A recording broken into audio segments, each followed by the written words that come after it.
Assim como existe a criança interior, existe a mãe interna e o pai interno também. Ou você vai educar esse filho na falta, no que você não recebeu, ou você vai olhar pra você como autoeducação e autorresponsabilidade, vai adentrar esse mundo interior e dali se dar o que você precisou, crescer no adulto e dali sim fazer essa troca entre dar e receber.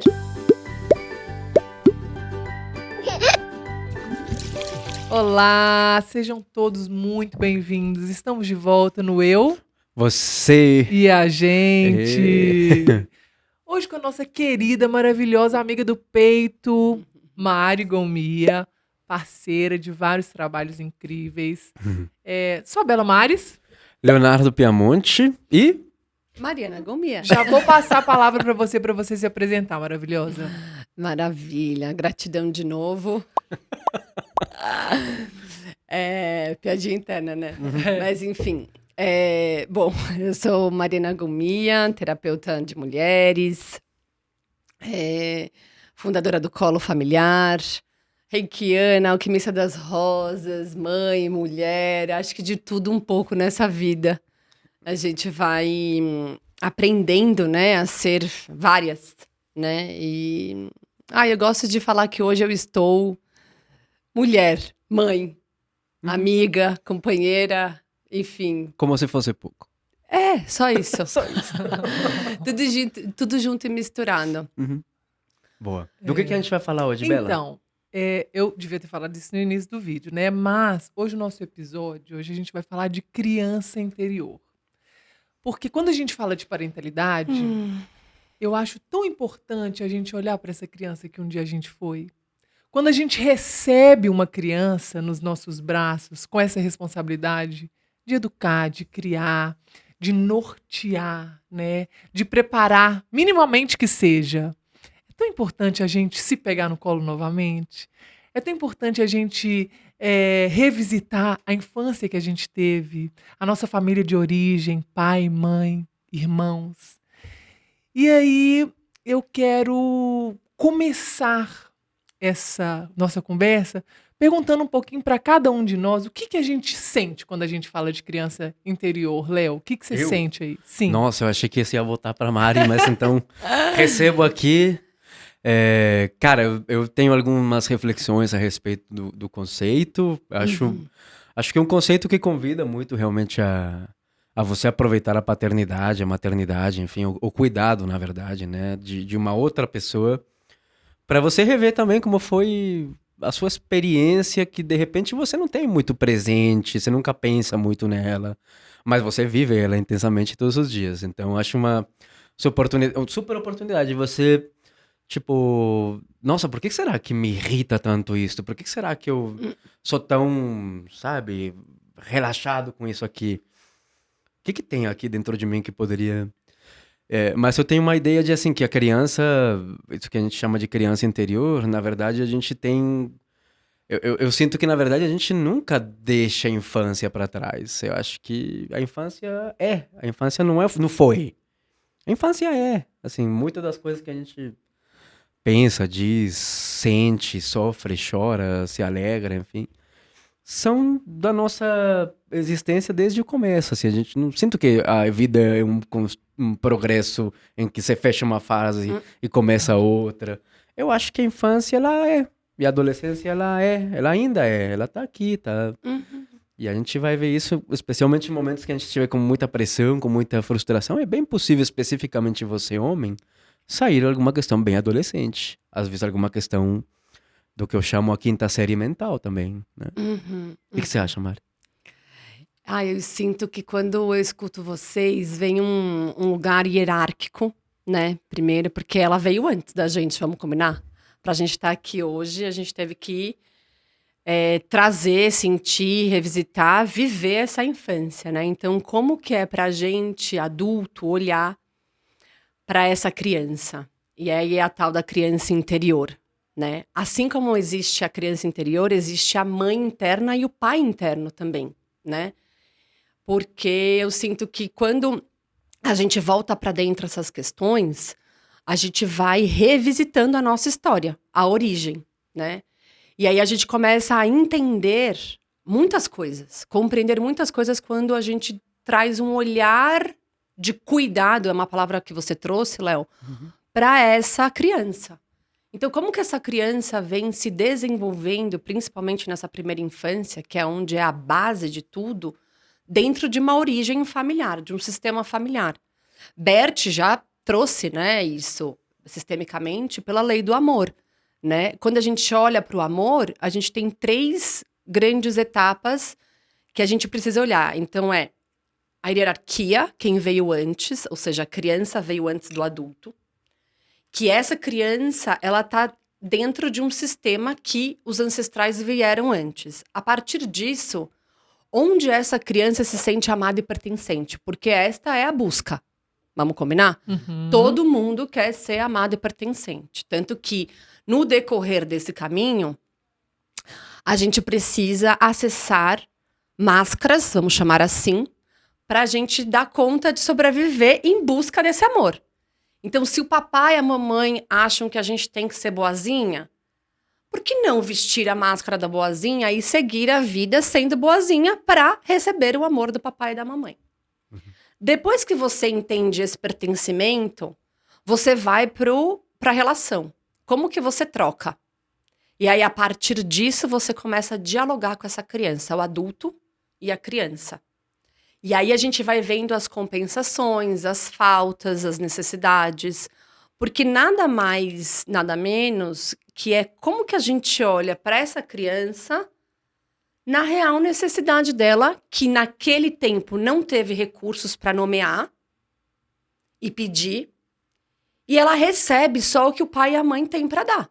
E como que essa criança fica nessa falta? Como que ela vai construindo a vida dela numa expectativa de receber um amor e ter só o possível? Então, como que essa criança interior fica quando a gente acessa a paternidade e a maternidade?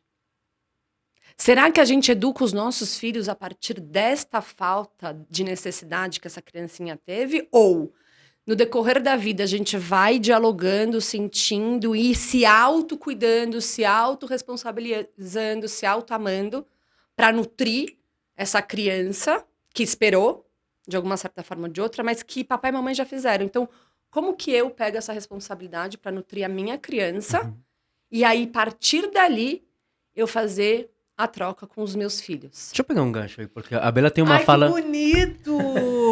Já fui, né? Bem, a Bela tem uma fala... Senta aí. A criança interior. Fica aí!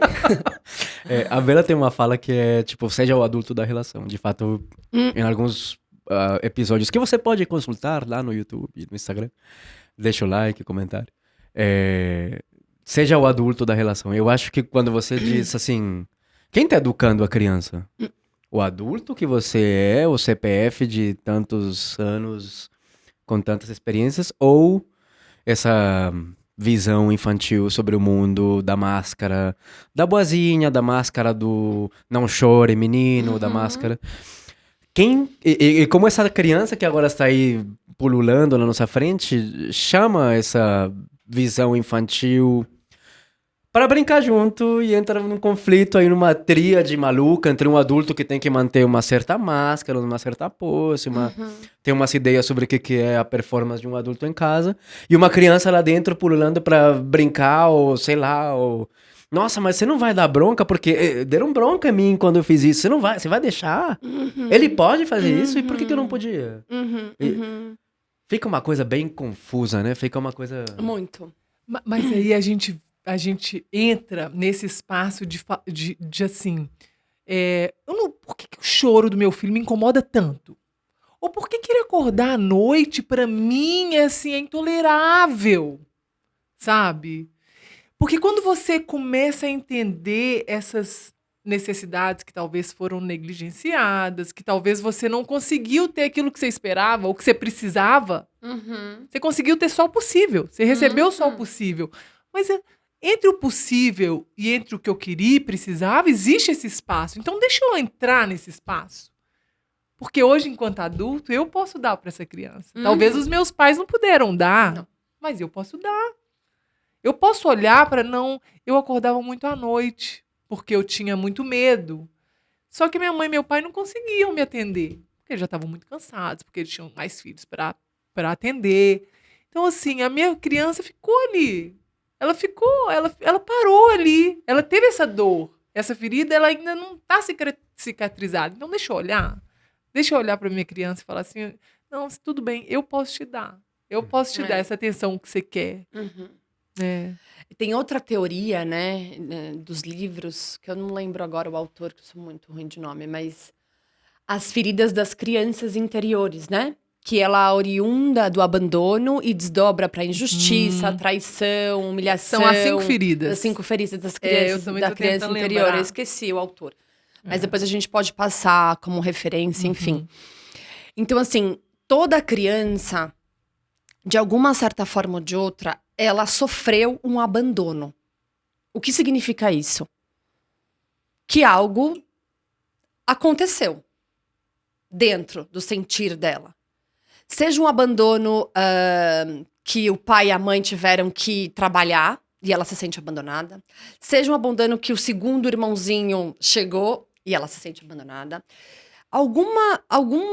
Uma criança que tinha medo à noite Exato. e não era atendida. Não era Exato. atendida conforme ela precisava. Exato. Conforme ela delirava um pouco também de ser atendida, né? Sim. O que ela esperava? Que expectativa essa criança tinha para, de fato, um outro alguém, papai e mamãe, suprirem a necessidade dela? Só que essa criança não tinha nem recursos o suficiente para nomear para ela se era medo, se era tristeza, se ela via a imagem, se ela ouvia vozes. Como que ela vai comunicar isso para os pais? Sendo que ela mesma não tinha esse recurso interno ainda, né? Então, como que a gente vai curando? E essa palavra cura, ela é um processo para mim. Eu gosto de pensar na cura mais como a cura do queijo. E a gente tem uma mineira para Gosto. curar o queijo. Vai sabe? acontecer. Deixa lá, O tempo, deixa né? lá, Eu acho deixa que lá. a cura para mim vem muito com um convite do tempo, né? É o Boa. tempo. Né? Então, como que a gente vai, através do tempo, da biografia, como você trouxe, né? A criança, que dessa criança virou menina, ou menino, ou whatever. Que virou adolescente, que virou homem e mulher, ou o que ela quiser ser chamada. E depois, pai e mãe. E depois, anciã. E depois, e assim vai. Isso é cíclico e biográfico. Vem né? cá, eu tenho uma dúvida aí e gostaria da opinião de vocês. Porque eu acho que, assim, a gente nasce num mundo em que a gente vai ter que se constituir com o que a gente vai encontrando. E esse encontrar, para uma criança com um cérebro em desenvolvimento, que, como a Mari falou, não tem ainda as ferramentas para nomear. E no caso dos homens, possivelmente nunca as terá. Depois a gente fala um pouco disso, mas enfim... Existe esse ambiente familiar interno na falta mesmo, às vezes. A gente vive num país que tem 6 milhões de crianças sem o pai no RG, e outro tanto que a gente não sabe esse pai acessório, esse pai apêndice, que não é nem funcional às vezes, né? Então, assim, a gente, sim, vive num lares de falta, num país altamente racista, num país homofóbico, extremamente desigual. Aí eu pergunto aí pra vocês, por exemplo, essa noção da criança interior, nesse ambiente familiar, quando nasce numa situação de carência social, que é muito comum, uma situação de fome, uma situação que a cor da pele vai determinar as suas oportunidades na vida, como essa complexidade se insere dentro dessa criança que tem que ouvir da mãe assim, olha, não corra na rua, porque você é um menino negro, menino branco pode correr na rua, menino negro não, cuidado. Como essa criança interior dialoga com o mundo social? É a minha dúvida para vocês. Enquanto ela é criança ou já hoje adulto, Digo hoje, olhando para isso? Hoje adulto eu fico pensando assim, numa minha infância em que de repente sim, eu tinha minha mãe fazendo o que podia, como empaquetadeira das Casas Bahia, como diz a música. Com esse pai que não tá ausente, quando tá violento. E aí, tudo isso vai formando justamente essas máscaras, essas ferramentas que eu vou ter que usar. E não raro a gente vai ver violência, não raro a gente vai ver uma hipermasculinidade, né? Pra poder me garantir com essas ausências todas que eu tive. Como vocês se entendem que essa criança que deve estar lá dentro, assim, eu te ouvindo, eu vejo uma criancinha lá, sei lá, muito amedrontada, talvez. Como vocês fazem, assim, pra... Vem cá, levanta daí, vamos, sabe? Eu acho que a gente fala de significado, né? Quando a gente fala de criança interior e quando a gente fala das feridas, das máscaras, a gente fala do significado que a gente deu lá atrás. Para várias percepções, para várias situações. E às vezes são significados por pura imaturidade, né? Um pai que saiu para trabalhar e a criança interpreta que ela foi abandonada, ela nunca foi abandonada. Mas ela pode ter dado esse significado e ela pode sofrer com esse significado. E às vezes esses significados são reais, são de faltas reais. Igual, por exemplo, faltou comida, ou você você foi definido pela sua cor de pele. Então, são significados reais. Agora adulto, enquanto adulto que eu sou, o que eu posso fazer com a maturidade que eu tenho? Como que eu posso ressignificar? Como que eu posso dar essa voz, esse lugar, essa dignidade para essa criança que talvez não teve? E talvez não teve na realidade mesmo. Né? E a gente sempre pode, porque a gente sempre tem escolha. Eu parto sempre do começo, do início, que a gente tem escolha. Talvez a criança não tenha, mas o adulto hoje tem, sabe? E talvez o trabalho vai ser mais intenso, talvez o trabalho vai ser mais brando, mas se a gente realmente quiser, a gente vai ter escolha. E para dar esse lugar de amor, de pertencimento para essa criança que não teve. Eu acho isso. O que você acha, Mari? Eu sinto uma questão de...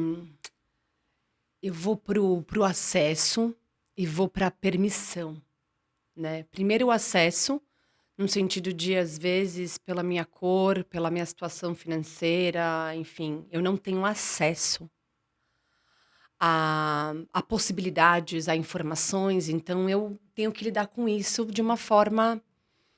Nem sei nomear, né? Porque no meu lugar de mulher branca privilegiada, eu tenho acesso. Então, eu não sei o que não é ter acesso, né? Porque eu faço terapia desde os meus 14 anos, então eu chamo isso de acesso, né? Como eu me permito, né, acessar a minha história.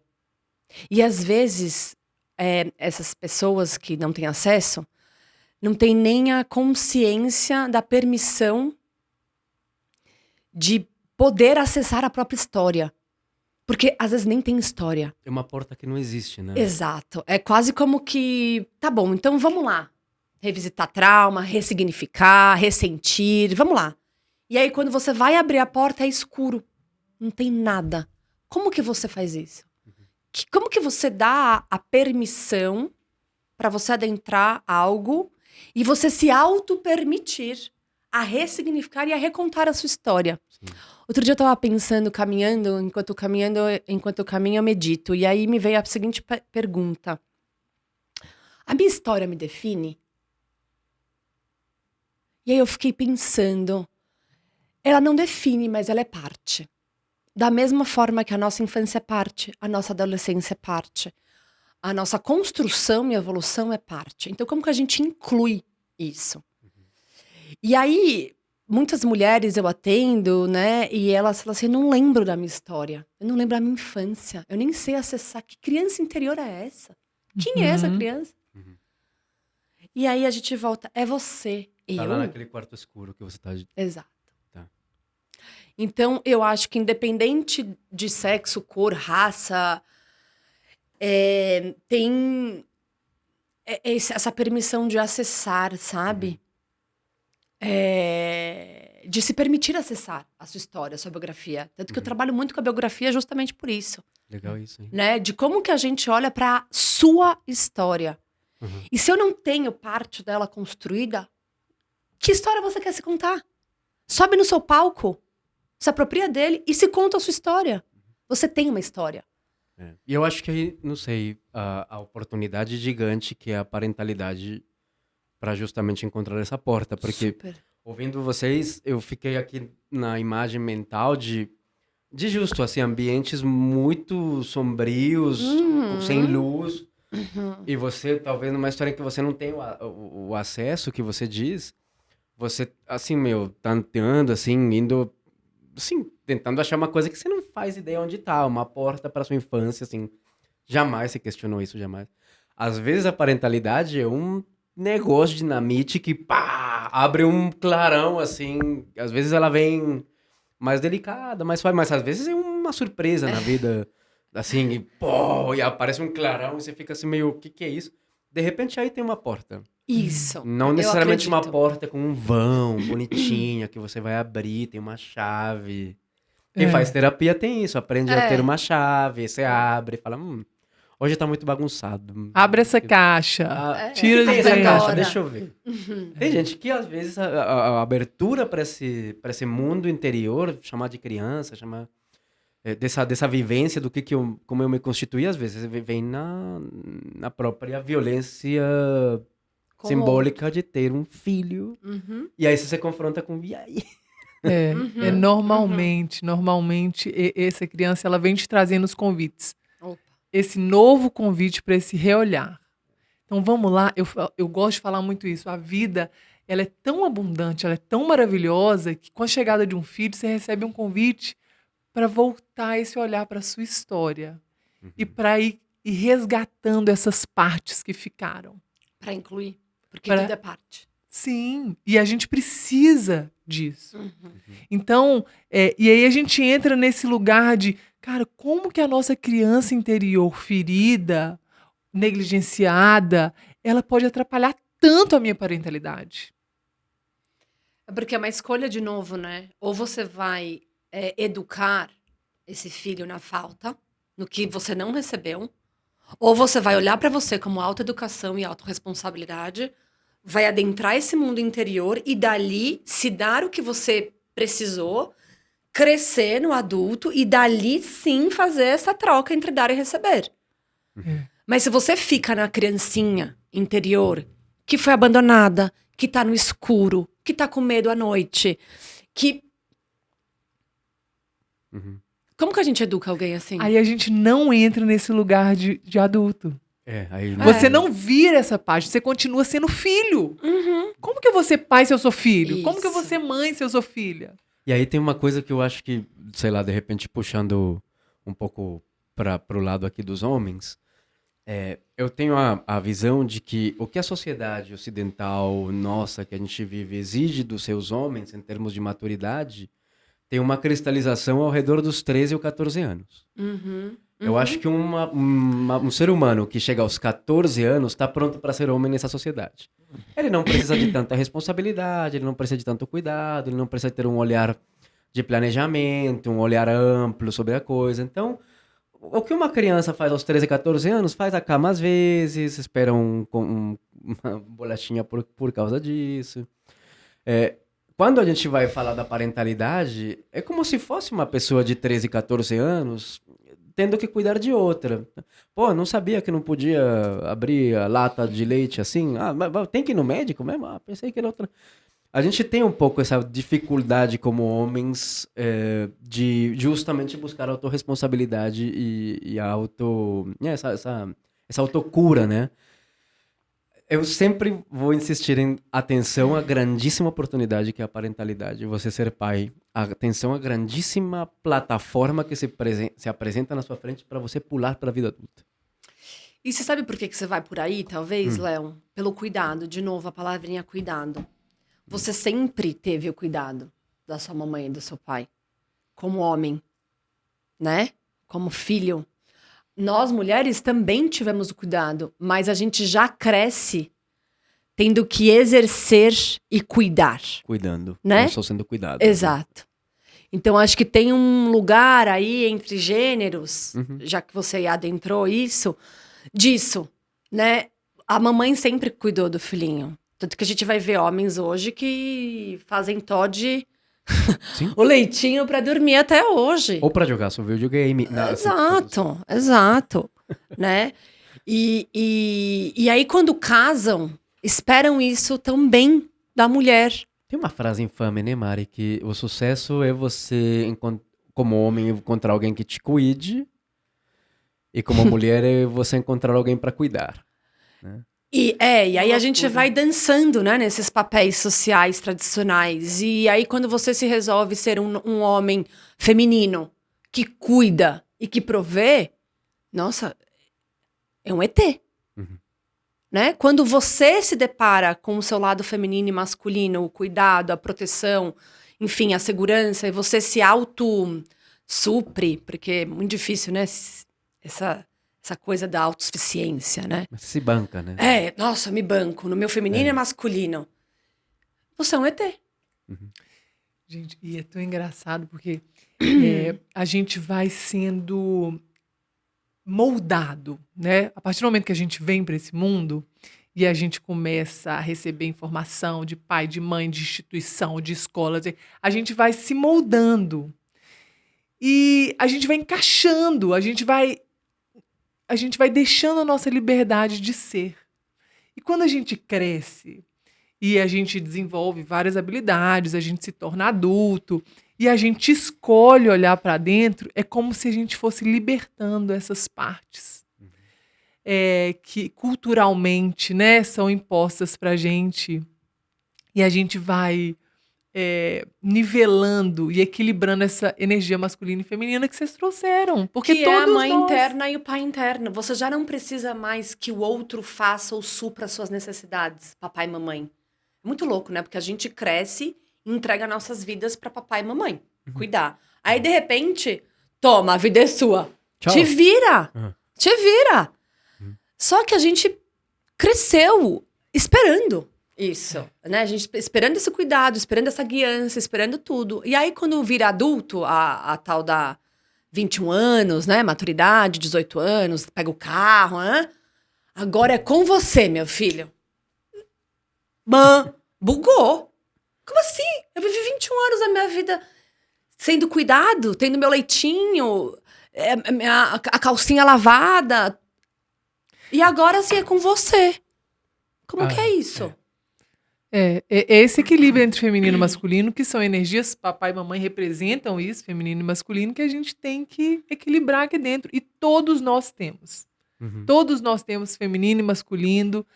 E é o convite para você se olhar mesmo, para você entender aí de onde que está vindo essas suas, principalmente na parentalidade, essas suas angústias, essas suas necessidades, que você nem sabe de onde vem. Fala, mas eu queria fazer de um jeito, eu não consigo. Por que será que você não consegue? E aí você trouxe, né, o querer, né? O querer da criança é desse tamanho, né? E aí, como que esse querer te convida a olhar na sua fase adulta? Ela te frustra, esse querer? Né? Como que você lida com o querer, a fantasia da criança e a realidade do adulto? Então, como que você brinca com isso? Mas sem perder a fantasia. Porque você também está ali criando e trazendo para essa criança também fantasiar. Mas como que é essa dança entre fantasia e realidade, entre criança e adulto? No meio de uma loucura de dia a dia, de horários, Exato. de banhos por tomar, de tudo. Acho que talvez uma das coisas que a gente pode deixar assim como meio, sei lá, não sei se como lição de casa, Reflexão. talvez, reflexão. Se permitir um pouquinho de segundos, um tempinho, um colchão entre aquilo que eu sinto e aquilo que eu faço. Né? Aquilo que eu sinto e aquilo que eu digo. Essa questão assim de tá me irritando demais. Antes de eu falar, pô, tá me irritando demais. Se dá esses 10, 15 segundos pra dizer, o que será assim? Calma, é uma criança, tá chorando. Mas atende, acude, sei lá, faz o teu papel de adulto, de pai. Mas fica com a reflexão assim, você podia chorar? Chorar era uma coisa que era autorizada, era permitida. O que te desperta, E né? é muito legal, porque às vezes você não tem esse tempo. E às vezes você também não consegue acolher. Então pega lá um caderninho, anota. Anota mesmo, escreve. E aí, antes de você dormir, você pega e você reflete sobre isso. Você se questiona. Porque no meio do bafafá, se você consegue esse colchão, só de você não agir, na verdade, de você não reagir, já é já é um passão que você vai estar dando, Boa. né? Eu trago muito veio, né, aquele calor, aquele impulso, né, aquela fala, respira, a respiração, prana, assim, a gente nasceu respirando, a gente foi em busca desse ar, então respira ou toma uma água, vai lavar a mão, são 2 recursos que eu gosto muito de quando o fogo vem, né, uma coisa bem natural, bem natureza, ou respirar, oxigenar e levar esse ar para o corpo inteiro, sair daqui, ou água. Tomar um banho, lavar as mãos, tomar uma água. Boa. São 2 recursos que eu gosto muito de... E que eu faço. Não, maravilhoso. Funciona e super. Sabe por quê? Voltando agora para essa criança, são os recursos das crianças. Exato. A criança não fica no mental. Eu gosto de falar muito isso. Ó. Entre adulto e criança, a sua criança sempre vai ganhar. Tá? Porque, na verdade, a sua criança é o tigre. O seu adulto é o rato. Então, assim, a sua criança sempre vai ganhar. Então, esses recursos que você traz... Eu faço com a Serena. São os recursos da criança. Porque a criança não vai ficar no mental. A criança não vai no cognitivo, entender, integrar tudo isso. Não, a criança tem que levar pro corpo. A criança é mais elemental. Elemental, éter. A junção. Elemental. A junção de todos os fenômenos, né? É isso Boa. mesmo. Poxa, Que Mari, delícia. que loucura. Eu vou conversar com a minha criança interior depois desse episódio. Espero que você também. É isso mesmo. Converse com a sua criança interior. Pegue ela no colo. Pergunta pra ela o que ela tá sentindo, o que faltou para ela. De verdade, gente. Assim, antes de você dormir, lembra um pouquinho, volta um pouquinho esse olhar pra dentro, lembra da criança que você foi. Começa a resgatar essa história de vida. É tão bonito isso. E é libertador mesmo. É muito libertador. E você presta atenção, libertador, liberta a dor. E quem vai libertar a dor é essa criança. Né? Maravilhoso isso, gente. Vamos acabar com esse slogan. Liberta a dor. Hashtag libertador. Galera, obrigado demais por Valeu. mais uma visita. Você Oba. já tem a chave, né, daqui, né? Tô chegando. Então, obrigado, Mari, mais uma Obrigada vez. a vocês. Teu arroba, quer deixar teu contato, tuas coisas? Mariana Golmia no Instagram, Colo Familiar também. E esse processo, né, esse trabalho de criança interior é um dos trabalhos que eu mais honro muito, porque eu fiz comigo. Né? Não dá pra gente ofertar nada sem a gente se passar, né? Boa. E não é que fez. Vai e vem, vai e vem. É no presente. Então, quem quiser olhar para sua criança interior, sejam muito bem-vindos. É isso aí, gente. Mais alguma coisa, Bela? Um grande beijo. Fique com a gente, deixe seus comentários, participe, mande suas dúvidas, que a gente vai estar sempre aqui. Né? É isso aí, gente. Até a próxima. Obrigada. Beijão.